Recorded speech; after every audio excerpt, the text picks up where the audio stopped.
Welcome. In this video, I'll show you how to link an EA account to Xbox. There are two ways to link your EA account to Xbox.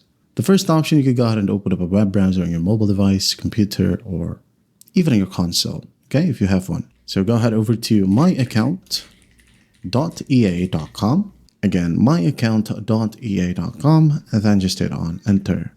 Wait for it to load. Once it loads, it will ask you to log into your EA account, so just go ahead and log in. And then after that, all you'll do is just go ahead over to the left panel, click on Connected Accounts. And then in here, scroll down a bit, and you will find Xbox. Okay? So just click on Xbox, and then go ahead and hit on Continue.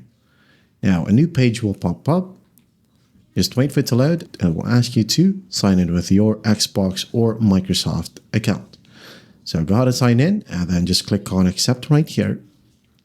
Wait a bit. And then once done, finally, just click on Link Accounts.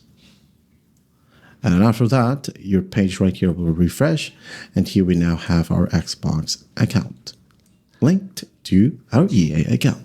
Now, another option, you can link the accounts directly on your console, okay, by simply launching any EA games, such as Apex Legends, okay?